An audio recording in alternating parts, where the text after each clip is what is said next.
मोक्षमार्गस्य नेतारं भित्तारं कर्म भूभृतां जातारं विश्वतत्त्वानां वन्दे तद्गुणलब्धये। तत्वार सूत्र, जिसमें पहला अध्याय अपन ने पढ़ा, जिसमें 33 सूत्र थे। यदि 33 सूत्रों को याद रखना चाहें अपन तो इसमें रत्नत्रय का वर्णन है। तो रत्नत्रय यानी 3, और 3 रत्नत्रय भी 2 प्रकार के होते हैं, एक व्यवहार रत्नत्रय और निश्चय रत्नत्रय। तो 3 2 बार इस प्रकार से 33 सूत्रों को अपन की पहले अध्याय में 33 सूत्रों को स्मरण में रख सकते हैं।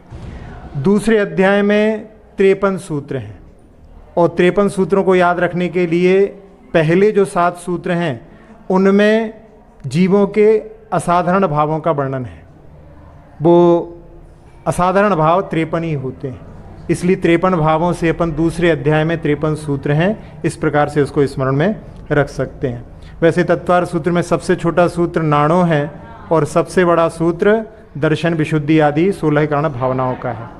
अब इसमें एक विशेष बात कि पहले अध्याय में अपन ने जीव तत्व के बारे में नहीं जाना है, केवल उनको जानने के उपायों को, ज्ञान आदि को जाना है। क्योंकि ज्ञान जीव से पृथक नहीं है, इसलिए उसको 4 अध्यायों में जीव तत्व का वर्णन है, ऐसा वर्णन कर दिया जाता है। वैसे देखा जाए तो जीव तत्व का वर्णन दूसरे अध्याय से ही प्रारंभ होता है। और इसमें एक प्रश्न जो मन में उठता है, आप लोगों के मन में भी उठता होगा, लेकिन आप लोगों ने इसमें पूछा नहीं, कि 5 ज्ञान को ही प्रमाण क्यों कहा है। प्रमाण क्या होता है? जैसे आप लोग कभी कोर्ट में सुनते होंगे कि वहाँ पर कहते हैं भाई आपके पास में क्या प्रमाण है, तो वहाँ पर वो कह देते हैं कि हमने उसकी ज़मीन के ऊपर कब्जा किया है, वो हमारा प्रमाण है। फिर कोई कहता है कि हमारे पास में लिखा हुआ कागज़ रखा है, हमारे पास में नक्शा प्रमाण है, ऐसा करके। तो जब कागज़ किसी को दिखाया जाता है तो कागज़ में कुछ लिखा हुआ है, उसको जब देखते हैं तो वास्तव में उसमें जो लिखा है वो ज्ञान ही तो है कि इतने बाई इतने का जो है इनका पोजीशन इनका है। तो उसमें निकल करके वास्तव में यही आता है कि ज्ञान ही प्रमाण होता है, इसलिए यहाँ पर 5 ज्ञानों को ही प्रमाण माना गया है। अब अपन इस दूसरे अध्याय को प्रारंभ करते हैं, जिसमें यदि हमने पहले अध्याय को, जिनको 33 सूत्रों को देखा है, और हमने आपको बार बार उनको रिवाइज करने का तरीका भी आपको बताया है कि अपन उंगलियों पर उसको जो है बिठाल करके उसका यदि अपन अध्ययन करें, याद करें, तो उसके माध्यम से अपन उसको स्मरण भी रख सकते हैं और किसी भी सूत्र पर अपन सीधे पहुंच सकते हैं। आप लोगों ने वो कहानी सुनी होगी कि एक वृद्ध अपने पुत्रों के बिखराव को देख करके उनसे कहता है कि ये लकड़ियों को ले जा करके तोड़ने का प्रयास करो। तो जब वो लकड़ियाँ पतली पतली अकेली अकेली होती हैं तो वो टूट जाती हैं, और जब वो बांधता है तो वो नहीं टूटती हैं। तो इसी प्रकार से यदि अपन पूरे 33 सूत्रों को देखेंगे तो अपने को लगेगा कि बहुत बड़ा है काम, कैसे याद करें। लेकिन अपन उसको जिन भागों में यदि तोड़ लेते हैं, जैसे हमने आपको बताया था, उस प्रकार से यदि आप उसको तोड़ करके स्मरण में रखें तो अपने को 33 की जगह 8-10 बिंदुओं पर अपन उनको ध्यान में रख लें तो अपन उन सूत्रों का वर्गीकरण कर सकते हैं और अपनी उंगलियों पर बिठा सकते हैं। तो अपन पहले अध्याय का पहले से रिवाइज करें तो उसमें पहले 4 सूत्रों में वहाँ पर मोक्ष मार्ग, सम्यक दर्शन, उसके भेद और 7 तत्व। फिर 4 दूसरे सूत्र जो हैं वो उनके जानने के उपाय। फिर 4 सूत्रों में 5 ज्ञान हैं, वही प्रमाण हैं, वही परोक्ष और प्रत्यक्ष के भेद से। फिर 7 सूत्रों में मति ज्ञान, 1 सूत्र में श्रुत ज्ञान, 2 सूत्र में अवधि ज्ञान, 2 सूत्र में मनः पर्य ज्ञान, फिर 1 सूत्र में अवधि ज्ञान मनः पर्य ज्ञान की तुलना, फिर 4 सूत्रों में 5 ज्ञान के विषय, और एक आत्मा में कितने ज्ञान होते हैं, और ज्ञान विपरीत भी होते हैं और विपरीतता का कारण, और सबसे आखिरी सूत्र में 7 नए। इस प्रकार से अपन उसको स्मरण में रख सकते हैं। अब दूसरा अध्याय प्रारंभ होता है, जिसमें जीव तत्व के लिए हमने बताया था कि 7 सूत्र जो हैं पहले वो जीव तत्व के बारे में। उसमें पहले में नाम आएंगे, फिर बाद में उनके भेदों की संख्या आएगी, और उन 5 के फिर वहाँ पर विस्तार से उन नामों को भी बताया जाएगा। तो ये हो गए 7 सूत्र। फिर इसके बाद में 2 सूत्रों में जीव का लक्षण बताया जाएगा। उसके बाद में 5 सूत्रों में जीव के भेद प्रभेद बताए जाएंगे। फिर उसके बाद में कुछ सूत्रों में वहाँ पर अपन देखें तो 5 सूत्रों में वहाँ पर इंद्रियाँ और इंद्रियों के भेद, फिर इंद्रियों के स्वामी, उनके विषय आदि का वर्णन आएगा। फिर 6 सूत्रों में विग्रह गति का वर्णन आएगा। 5 सूत्रों में जीव के जन्म, योनि आदि का वर्णन आएगा। फिर 7 सूत्रों में जीव के जो शरीर होते हैं 5 प्रकार के, उनका वर्णन आएगा। और उन शरीरों की विशेषता को लेकर के फिर 7 सूत्र रहेंगे। और 3 सूत्रों में वेदों का वर्णन आएगा और सबसे आखिरी सूत्र में अकाल मरण संबंधी सूत्र आता है। तो इस प्रकार से 53 सूत्रों को अपन दूसरे अध्याय में भी वर्गीकृत करके अपनी इन उंगलियों पर बिठाल करके याद कर सकते हैं। तो आज द्वितीय अध्याय का प्रथम सूत्र जो जीव के असाधारण भावों को बताने वाला है, उस सूत्र का अवतार होता है औपशमिकक्षायिकौ भावौ मिश्रश्च जीवस्य स्वतत्वमौदैक पारिणामिकौ च। औपशमिकक्षायिकौ भावौ मिश्रश्च जीवस्य स्वतत्वमौदैक पारिणामिकौ च।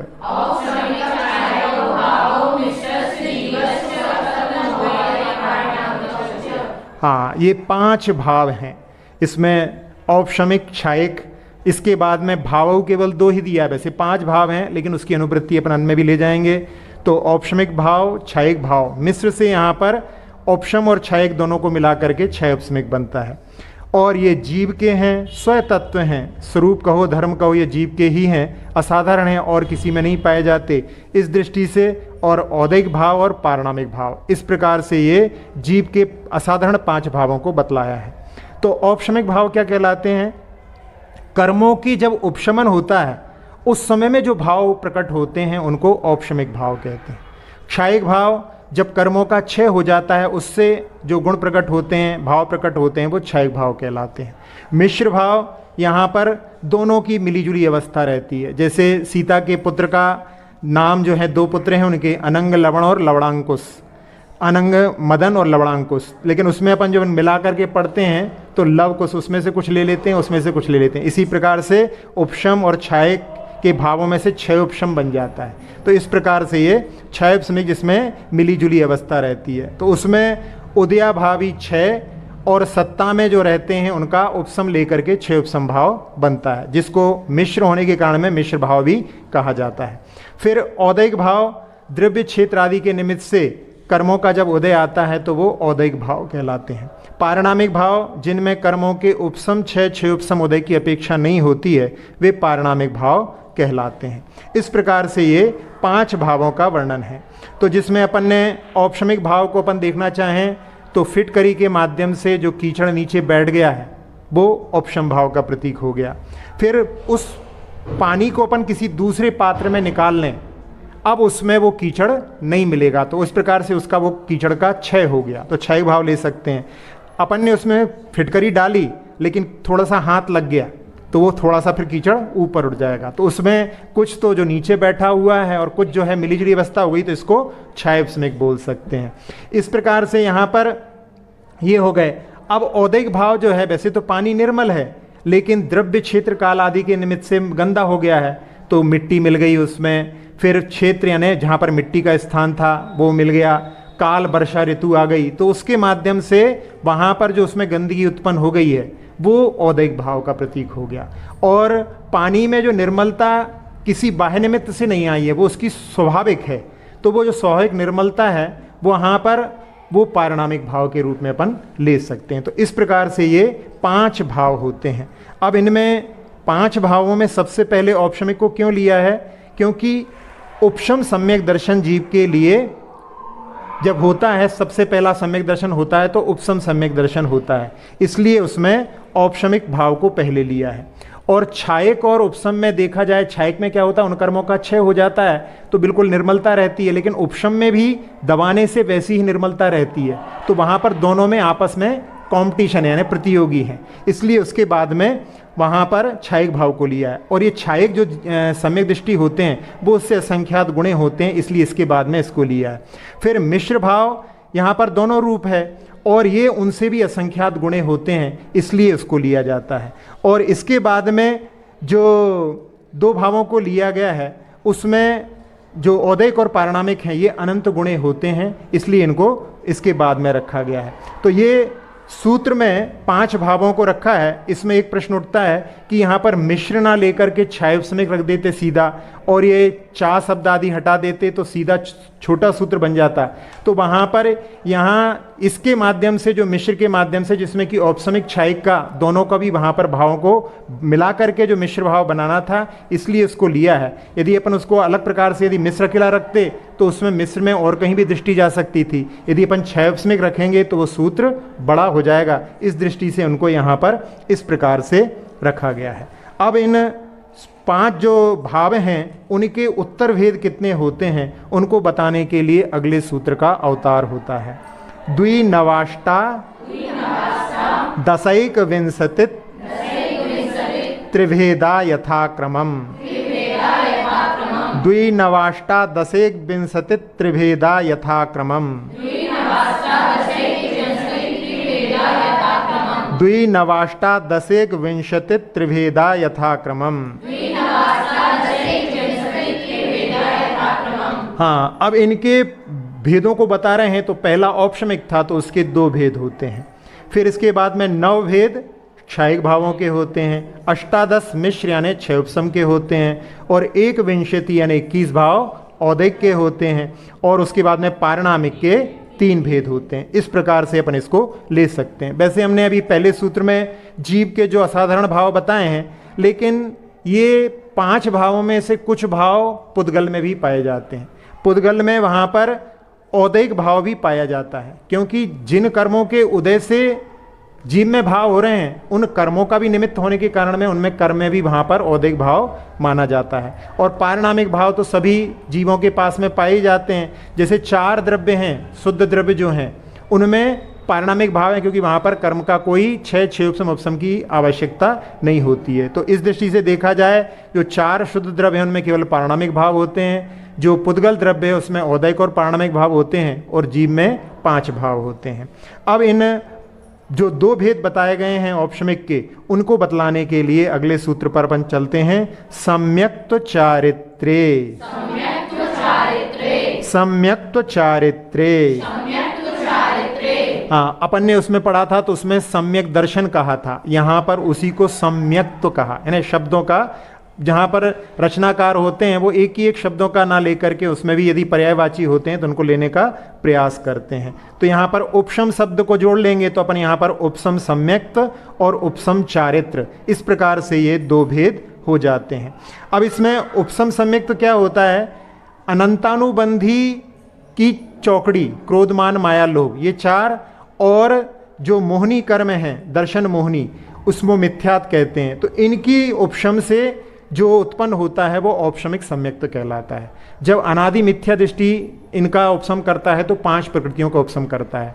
लेकिन क्या होता है कि जब सम्यक दर्शन रूपी रत्न उत्पन्न हो जाता है तो इन मिथ्यात के 3 टुकड़े कर देता है। तो मिथ्यात, सम्यक मिथ्यात और सम्यक प्रकृति। ऐसे जैसे आप चने को दलते हैं तो कुछ चने जो हैं पूरे के पूरे निकल जाते हैं, कुछ टूट जाते हैं, कुछ चूरन हो जाती है। तो इस प्रकार से उसमें 3 जैसी स्थिति बन जाती है। ऐसे ही मिथ्यात के 3 टुकड़े होने पर एक भाग मिथ्यात ही रहता है, दूसरा भाग सम्यक मिथ्यात और एक छोटा भाग उसका सम्यक प्रकृति का। तो ये 3 चीज़ें रहती हैं। तो जो अनादि मिथ्या दृष्टि था उसने 5 प्रकृतियों का उपशमन किया था, लेकिन जो सादी मिथ्या दृष्टि पुनः उपशम सम्यक दर्शन प्राप्त करता है तब उस समय में ऐसा भी हो सकता है कि उसके वहाँ पर 5 प्रकृतियों का, यानी उसने 2 की उद्वेलना कर दी। उद्वेलना क्या होता है कि जो सम्यक मिथ्यात और सम्यक प्रकृतियां हैं, जब वो मिथ्यात में पहुंच जाता है तो ये 2 जो टुकड़े हुए हैं ये घिस करके वापस बड़े में मिलने लगते हैं। इसको उद्वेलना बोलते हैं। तो किसी के पास में 5 भी हो सकते हैं, किसी के पास में 6 भी हो सकते हैं, और किसी के पास में 7 प्रकृतियां भी हो सकती हैं जिसमें उपशम करता है। तो वो अनादि मिथ्या दृष्टि के लिए हो जाता है। तो ये औपशमिक सम्यक्त में अनंतानुबंधी उदयावली में रहती है, उदय में नहीं आती है, इसका उपशम नहीं होता। लेकिन जो मिथ्यात का उपशमन किया है उसके माध्यम से ही अनंतानुबंधी का भी उस समय में उदय में नहीं आता है, इसलिए इसको उपचार से उपशम कहा जाता है। वैसे इसका अनंतानुबंधी का उपशम नहीं होता। अब इनमें उपशम सम्यक्त जो होता है इसके 2 भेद होते हैं। एक आपने नाम सुना होगा प्रथमोपशम सम्यक्त और दूसरा द्वितीयोपशम सम्यक्त। तो उसमें क्या होता है, प्रथमोपशम सम्यक्त यानी अनादि मिथ्या दृष्टि या जो मिथ्या दृष्टि प्राप्त करता है उसको प्रथमोपशम बोलते हैं। और द्वितीयोपशम वो कहलाता है जब कोई जीव उपशम श्रेणी पर चढ़ना चाहता है तो उपसम श्रेणी पर चढ़ने के लिए वहाँ पर जैसे कोई एयरपोर्ट पर जाकर के बाहर जाना चाहता है तो उसका वीज़ा चेक किया जाता है कि कहीं आपके पास में कोई पुलिस की रिपोर्ट आदि, कहीं पर आपका ऐसा कोई केस तो नहीं है, यदि होता है तो उसको जाने नहीं दिया जाता है। तो इसी प्रकार से क्षयोपसम सम्यक दर्शन के पास में सम्यक प्रकृति का उदय रहता है। वो सम्यक प्रकृति छलमल अगाड़ दोष लगाती है, तो उसके माध्यम से वहाँ पर कह देते हैं कि आपकी इतनी विशुद्धि नहीं है कि आप ऊपर जा सकें, तो उस समय में वहाँ पर उसको रोक लिया जाता है। तो जिस जीव को ऊपर चढ़ना है तो वो क्या करता है, सम्यक प्रकृति को भी दबाता है। तो उस समय में सम्यक प्रकृति को भी दबाता है, क्योंकि जो क्षयोपसम सम्यक दर्शन होता है उसमें 6 प्रकृतियों को तो दबाता है और जो सम्यक प्रकृति रहता है उसका उदय रहता है, उससे क्षयोपसम भाव बनता है। तो उस समय में क्या करता है, वो सम्यक प्रकृति को भी जब दबा देता है तो उसके माध्यम से वो द्वितीयोपसम सम्यक कहलाता है। तो जो क्षयोपसम सम्यक के बाद में जो उपसम सम्यक्त प्राप्त किया जाता है उसको द्वितीयोपसम सम्यक्त कहते हैं। फिर उसके माध्यम से वो श्रेणी पर चढ़ने में जो है सफल हो जाते हैं। तो इसलिए यहाँ पर ये प्रथमोपसम और द्वितीयोपसम ये 2 भेद समझना चाहिए। अब ये जो सम्यक दर्शन जो प्राप्त होता है इसमें अंतर मुहूर्त तक के लिए वहाँ पर मिथ्यात्व की उत्पत्ति नहीं होती, यानी उसको दबाया है तो अंतर मुहूर्त तक वो दबा रहता है। जैसे कोई घर में चोर आ गया और क्लोरोफार्म उसको सुंघा दिया तो वो थोड़ी देर तक वो होश में नहीं आ पाएगा जब तक पुलिस को बुला करके पकड़ा दिया जाता है। तो इस प्रकार की स्थिति यहाँ पर प्रयास के माने अंतरंग भावों के माध्यम से उस मिथ्यात्व कर्म को अंतर मुहूर्त के लिए दबाने का प्रयास होता है। तो ये उपसम सम्यक्त कहलाता है। जब ये उपसम सम्यक्त होता है तो उसके पहले 5 लब्धियाँ होती हैं। उन लब्धियों में एक क्षयोपसम लब्धि कहलाती है, विशुद्धि लब्धि, देशना लब्धि, प्रायोगिक लब्धि और करण लब्धि। 4 लब्धियाँ तो अभव्य भी प्राप्त कर लेता है, लेकिन 5वीं लब्धि करण लब्धि होती है, जिसके होने पर नियम से सम्यक दर्शन प्राप्त हो जाता है, वो करण लब्धि कहलाती है। तो इस प्रकार से ये सम्यक्त के बारे में हो गया। अब चारित्र के बारे में देखें अपन, औपसमिक चारित्र क्या कहलाता है। जब मोहनी कर्म की अनंतानुबंधी चतुष्क जो अप्रत्याख्यान वर्ण का जो चौकड़ी है, प्रत्याख्यान की चौकड़ी है, संजुलन की चौकड़ी है, ये 16 हो गई और उसके बाद में 9 कसाएं होती हैं। इन सबको जब वो उपसमित कर देता है, जो 11वां गुणस्थान होता है उपशांत मोह, उसमें पूरा जो है मोह नीचे दबा रहता है, तो वो औपसमिक चारित्र 11वें गुणस्थान में होता है। इस प्रकार से ये उपशम भाव के 2 भेद हो गए। अब औपशमिक भाव के बाद में छायक के 9 भेद होते हैं, तो इस अगले सूत्र में उसके भेदों को बता रहे हैं। ज्ञान दर्शन दान लाभ भोगो भोग वीर्याणी च, ज्ञान दर्शन दान लाभ भोगो भोग वीर्याणी च। हाँ, इसमें ज्ञान में जहाँ पर क्षयक भाव है तो क्षयक ज्ञान है ना, केवल ज्ञान। जहाँ पर सारे कर्म जो केवल ज्ञानावर्ण कर्म को ही नहीं, सारे ज्ञानावर्णी कर्म का क्षय कर देने पर जो 3 लोक को जानने वाला, 3 काल को जानने वाला ज्ञान उत्पन्न होता है, वो क्षयक ज्ञान केवल ज्ञान कहलाता है। फिर क्षयक दर्शन, उसमें भी दर्शनावर्णी कर्म के अत्यंत क्षय से उत्पन्न होने वाला वो क्षयक दर्शन कहलाता है। फिर क्षयक दान, जिसमें दानांतराय कर्म के अत्यंत क्षय होने से सभी प्राणियों के लिए हितकारक उपदेश होता है और साथ साथ में अभयदान, सब जीवों के लिए अभयदान देने वाला उनका क्षयक दान कहलाता है। क्षयक लाभ, जहाँ लाभांतराय कर्म के अत्यंत क्षय होने से जैसे ही केवल ज्ञान प्राप्त करते हैं फिर उनका कवलाहार नहीं होता, तो उस समय में उनके लिए अच्छी अच्छी वर्गणाएं आती हैं, इतने लंबे समय तक भी उनका शरीर बिना भोजन के भी यथावत टिका रहता है, वो क्षयक लाभ कहलाता है। फिर यहाँ पर यदि पूर्व कोटि की अपन जो दिया है, पूर्व कोटि कितने होते हैं, तो पूर्व का प्रमाण क्या होता है, 84 लाख में 84 लाख का गुणा किया जाए तो वो एक पूर्व प्रमाण कहलाता है। और इसमें यदि अपन 1 करोड़ का और गुणा कर दो तो वो एक पूर्व कोटि कहलाता है। कितना लंबा समय होता है, इतने लंबे समय तक भी वहाँ पर भगवान का शरीर म्लान नहीं होता, कांति समाप्त नहीं होती, चक्कर नहीं आते और शरीर भी कृष्ण नहीं होता। ये लाभांतराय कर्म के क्षय के कारण होता है। फिर क्षयक भोग, भोगांतराय कर्म के अत्यंत क्षय से वहाँ पर जैसे पुष्प वृष्टि होती है, भोग और उपभोग में अंतर समझते होंगे आप। भोग जो चीज़ रहती है एक बार भोगा वो खत्म हो गया, उपभोग को बार बार भोगते रहते हैं। तो वहाँ पर पुष्प वृष्टि है, गंधोदक वृष्टि है, सुगंधित शीतल वायु चलती है और रास्ते में जो कमल की रचना होती है वो भोगांतराय कर्म के अत्यंत क्षय से प्राप्त होती है।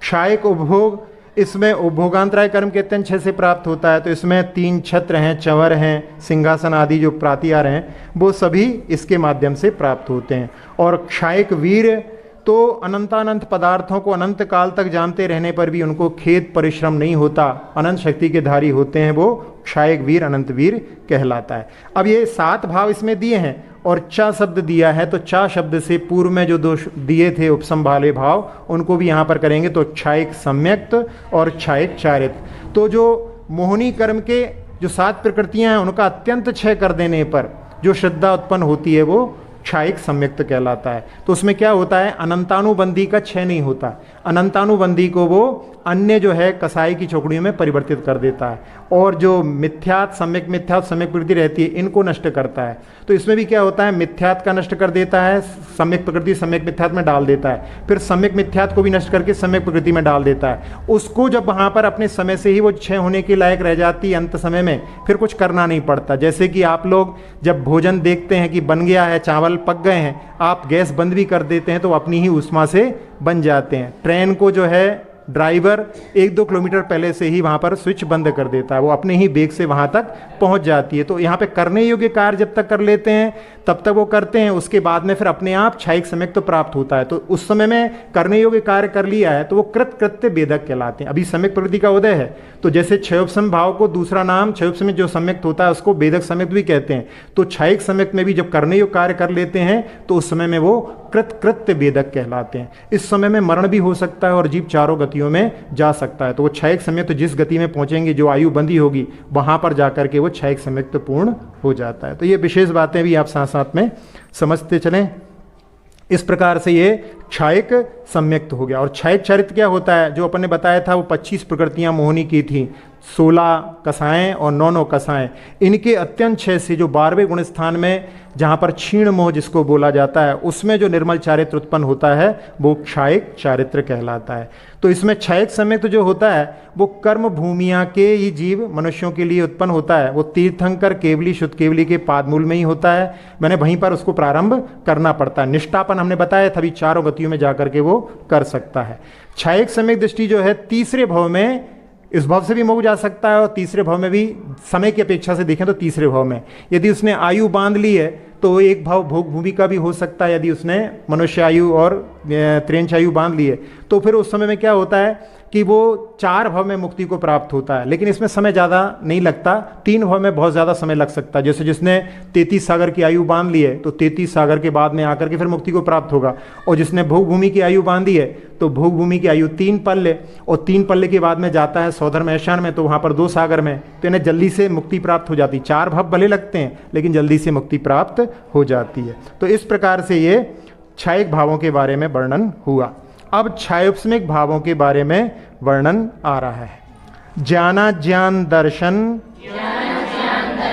लब्ध्यस चतुस्त्रि पंच भेदा सम्यक्त चारित्र संयमा संयमाश्च।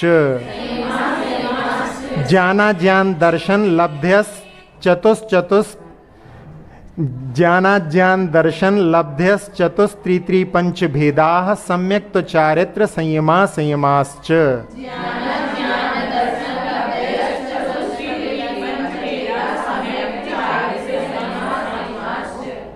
आप देख लेंगे।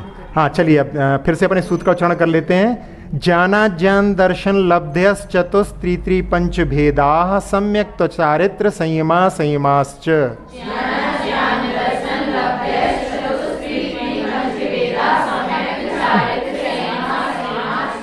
हाँ, ये क्षयोपसमिक भाव बता रहे हैं। ज्ञान तो 4 प्रकार के ज्ञान, केवल ज्ञान को छोड़ करके चारों ज्ञान क्षयोपसमिक ज्ञान होते हैं। तो मति, श्रुत, अवधि और मनः पर्याय हो गए। फिर 3 अज्ञान, जो ज्ञान मिथ्यात के कारण में विपरीत हो जाते हैं, अज्ञान हो जाते हैं, वो कुमति ज्ञान, कुशुद्ध ज्ञान और विभंग ज्ञान। फिर 3 दर्शन, चक्षु, अचक्षु और अवधि दर्शन, ये 3 क्षयोपसमिक दर्शन होते हैं। फिर इसके बाद में लब्धियाँ, 5 लब्धियाँ होती हैं। भगवान ने 6 लब्धियाँ प्राप्त की हैं। अपन लोगों के लिए जो लब्धियाँ होती हैं वो क्षयोपसमिक होती हैं। तो उसमें दान, लाभ, भोग, उपभोग और वीर, ये 5 लब्धियाँ होती हैं। फिर इसके बाद में सम्यक्त्व, जो क्षयोपसम सम्यक्त होता है, उसके लिए यहाँ पर अभी हमने पहले आपको थोड़ा सा वर्णन बताया था, उसमें अनंतानुबंधी चतुष्क रहता है, मिथ्यात और सम्यक मिथ्यात। इन 6 प्रकृतियों को तो क्या करते हैं, उदयाभावी 6। उदयाभावी 6 ने आगे उदय में नहीं आने देना, यही उसका उदयाभावी 6 हो गया।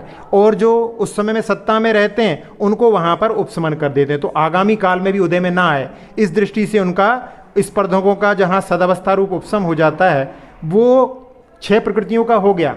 और अभी इस समय में मिश्र प्रकृति जो है, मिश्र नहीं सम्यक प्रकृति है, उसका उदय चल रहा है। तो उसके देशघाती स्पर्धकों का उदय होने से जो तत्वार्थ का सिद्धांत होता है वह क्षयोपशमिक सम्यक्त कहलाता है। इसमें जो सम्यक प्रकृति है उसका वेदन होता है, उसमें चलमलगाड़ दोष लगते हैं, तो उसके कारण में इसका दूसरा नाम वेदक सम्यक्त भी है। कृतकृत्य वेदक बोला था, तो करने योग्य कार्य करने के बाद में वहां पर अभी सम्यक प्रकृति का उदय था, इसलिए वो वहां पर कृतकृत्य वेदक कहलाता था। तो ये हो गया क्षयोपशमिक सम्यक्त।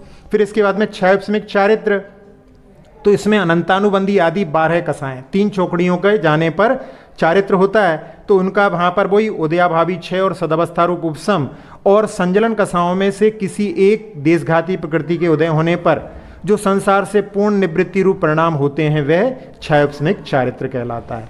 और इसके बाद में संयमा संयम 5वां गुणस्थान है, वो भी क्षयोपशमिक भाव है। तो इसमें 2 चौकड़ियां जाती हैं, उन 2 चौकड़ियों के ही वहां पर सदावस्था रूप उपशम और उदयाभावी 6 और प्रत्याख्यान कषाय का उदय, संजलन कषाय के देशघाती स्पर्धकों के उदय रहते हुए जो वीरता विरत परिणाम उत्पन्न होते हैं वह क्षयोपशमिक संयमा संयम कहलाता है।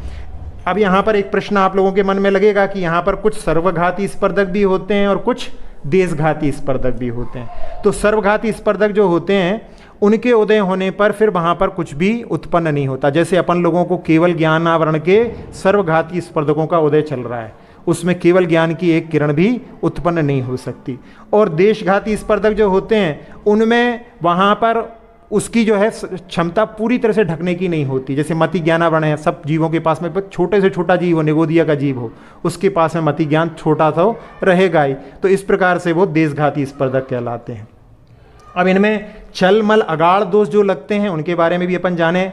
तो चल दोष जो रहते हैं वो श्रद्धा में थोड़ी चंचलता रहती है उस समय में कि ये भगवान हमारे हैं, ये भगवान उनके हैं, भगवान की प्रतिमा की प्रतिष्ठा की है तो ऐसे भाव इसमें इसके कारण में आ सकते हैं। ये हमारा मंदिर है, ये उनका मंदिर है, जबकि हैं दोनों दिगंबर मंदिर, लेकिन फिर भी जो है ये हमने बनवाया है, ये उनने बनवाया है।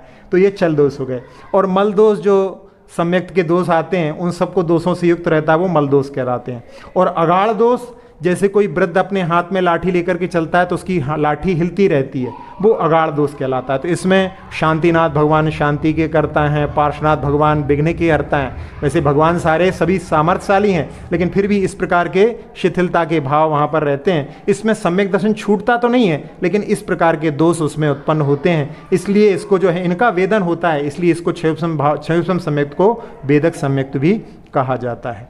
और इसमें चा शब्द भी दिया है, तो चा शब्द से यहाँ पर संगीपना, योग और सम्यक मिथ्यात ये भी जो है मिश्र भाव के अंतर्गत गिने जाते हैं। अब इनमें जो क्षयोपशम सम्यक दर्शन होता है और उपशम सम्यक दर्शन होता है, उसमें जो उपशम सम्यक दर्शन होता है उसमें 3 करण करना पड़ते हैं, लेकिन क्षयोपशम जो भाव होता है उसमें 2 करण से काम चल जाता है। इसलिए क्षयोपशम सम्यक दर्शन को जो इंदौर के पंडित जी रतनलाल जी हैं वो बोलते हैं कि ये सस्ता, सुंदर और टिकाऊ है। सस्ता क्योंकि 2 करण से हो जाता है, और सुंदर, और इस साथ साथ में क्या है कि जो चारों गतियों के जीवों को होता है इसलिए सुंदर भी है।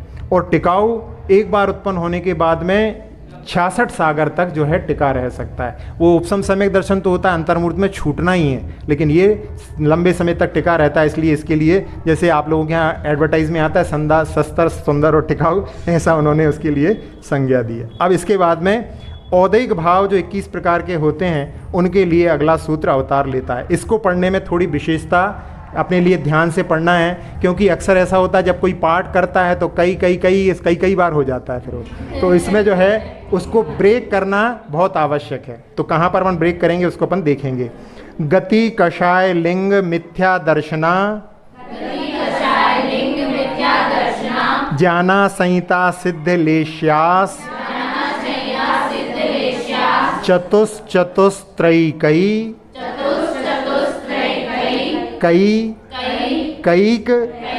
षड्भेदा। समझ में आ गया? 3 जगह कैसे तोड़ा उसमें? एक कई को अपन पहले शब्द के साथ ले लो, और एक कई अकेला ले लो, और एक कई के कर दो, तो 3 बार उसको तोड़ देंगे तो उसको उच्चारण कभी भी अपना गड़बड़ नहीं होगा। तो अब इसको जो है समझ लिया है आपने। अब इस सूत्र को हम पूरा पढ़ते हैं, फिर आप लोग पढ़ना। गति कषाय लिंग मिथ्या दर्शना ज्ञाना संहिता सिद्ध लेश्यास चतुश्चतुस्त्रयी कई कई कई षड भेदा।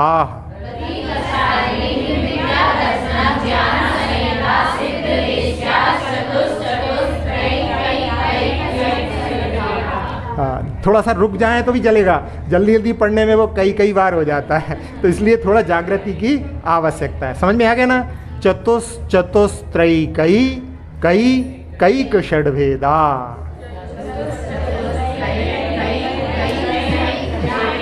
सब लोगों का अलग अलग जो है मिलकर के कई बार हो जाता है। चलिए, अब ये 21 भावों को गिना रहे हैं यहाँ पर। तो इन 21 भावों में गति के यहाँ पर अपन देखें चतुस आया था, तो 4 गतियाँ होती हैं। एक भव से जब दूसरे भव में जाते हैं तो जिसके माध्यम से जाना जाता है वो भी गति कहलाती है, जिसके द्वारा जाया जाता है वो भी गति कहलाती है। तो 4 गतियाँ होती हैं। कषाय जो आत्मा को कसती हैं वो 4 कषाएँ होती हैं। लिंग जो मैथुन का भाव होता है वो 3 लिंग होते हैं। मिथ्या दर्शन जिसके उदय से विपरीत सिद्धांत होता है वो मिथ्या दर्शन। अज्ञान यहाँ पर ज्ञानावर्णी कर्म के उदय से, यानी ज्ञानावर्णी कर्म का जब तक उदय रहता है तब तक केवल ज्ञान नहीं होता, और साथ साथ में ज्ञानावर्णी कर्म के उदय से रहने से बहुत सारे जो हैं आगे आगे के ज्ञान भी वहाँ पर उत्पन्न नहीं हो पाते हैं। उनके बारे में भी अपन थोड़ी देर में विचार करेंगे। असंयत चारित्र मोह के उदय से 5 पाप और पंचेंद्रिय के विषयों से विरक्त नहीं होना, ये असंयत कहलाता है। असिद्धत्व जब तक कोई भी कर्म का उदय रहेगा तब तक सिद्धत्व की प्राप्ति नहीं हो पाती है। इसके बाद में लेश्या, जो लेश्या कहते हैं कि जिसके द्वारा पुण्य या पाप का बंध होता है वह लेश्या कहलाती है, या जो आत्मा को कर्मों से लिप्त करती है वो लेश्या कहलाती है। तो ये लेश्याएं 6 होती हैं, इसलिए यहाँ पर षड आया है। तो कृष्ण नील कापोत पीत पद्म शुक्ल, ऐसी 6 लेश्याएं होती हैं। अब यहाँ ये हमने बीच में एक बात बताई थी आपके लिए कि क्षयोपशम में जो भाव में अज्ञान था वहाँ पर 3 कुज्ञान थे, लेकिन यहाँ पर जो अज्ञान है औदैहिक भाव में, जैसे एकेंद्रीय जीव हैं, एकेंद्रीय जीवों के पास में रसना के ज्ञान नहीं है, उनके लिए गंध का ज्ञान नहीं है, देखने का ज्ञान नहीं है, सुनने का ज्ञान नहीं है, तो इनके सर्वघाती स्पर्धकों का उदय चल रहा है। तो ये वहाँ पर अज्ञान की उसकी अपेक्षा से ही अज्ञान है उनके लिए। इसी प्रकार से जो पंचेंद्रिय त्रियंशों में भी कई ऐसे जो है जीव होते हैं जो शब्दों को नहीं समझ पाते। एक मैना तोता को अलावा बाकी जो मनुष्य देव और नारकियों के अलावा बाकी जो त्रियंश रहते हैं वो शब्दों को नहीं समझ पाते। तोता समझ लेता है शब्दों को, इसलिए पकड़ लेता है वो, तो वो अक्षर सुतावरण का उनके पास में क्षयोपशम नहीं होता। तो ये इस प्रकार से वो वहाँ पर अज्ञान हो गया, यानी इसका उदय नहीं हो सकता उनमें। तो इस प्रकार से यहाँ पर केवल अपन केवल ज्ञान के लिए ना लेकर के अन्य जो चीज़ें उपलब्ध नहीं होती जिन जीवों में, उसके लिए भी लगा सकते हैं। अब इसके बाद में आखिरी सूत्र आता है पारिणामिक भावों का, उसके लिए जीव भव्या भव्यत्वानि च। हाँ, जीवत्व, भव्यत्व और अभव्यत्व, ये 3 पारिणामिक भाव होते हैं। ये जीवत्व अपना जो है ये किसी कर्म के उदय से नहीं है, अपना जीवत्व जो है या भव्यत्व अभव्यत्व भाव है। बाकी सब चीज़ भाव तो जो होते हैं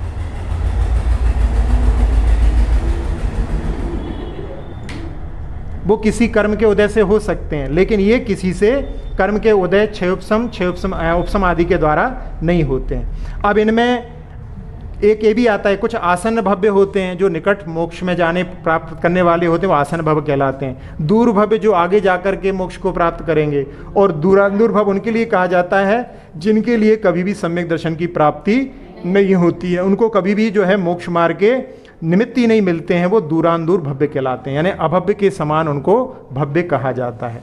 और इसमें चा शब्द के माध्यम से अस्तित्व, वस्तुत्व आदि सामान्य भावों को भी यहाँ पर ग्रहण करना चाहिए।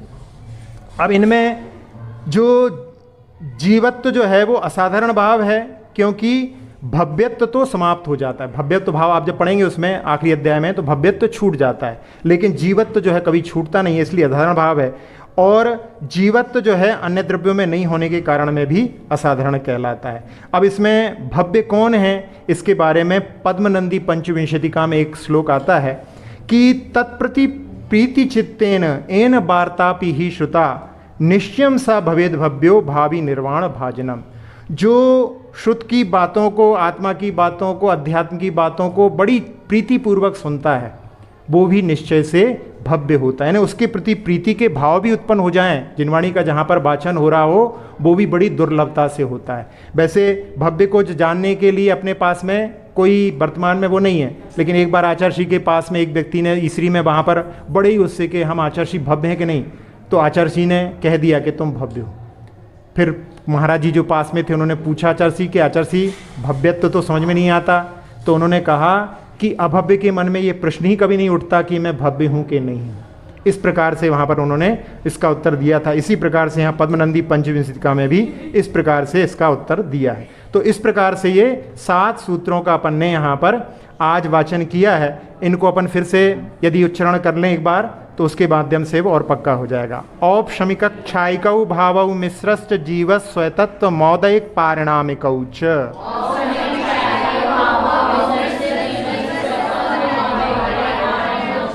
द्वि नवाष्टादशेक विंशति त्रिभेदा यथाक्रमम्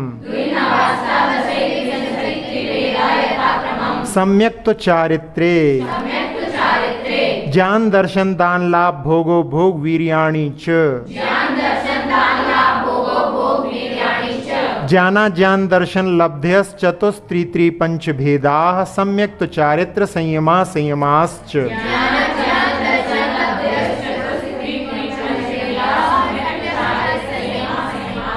गति कषाय लिंग मिथ्या दर्शना ज्ञाना संहिता सिद्ध लेश्यास चतुश्चतुस्त्रैकई कई कैक षड्भेदा।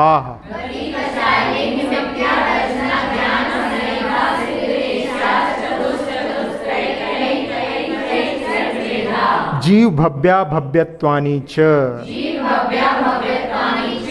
इस प्रकार से ये 7 भावों का वर्णन हुआ। एक उदाहरण के माध्यम से इन 7 भावों को समझने के लिए 2 लड़के आपस में लड़ रहे थे और लड़ते लड़ते वहाँ पर एक ने एक को पत्थर उठाने के लिए मारा और दूसरा लड़का वहाँ से भाग गया।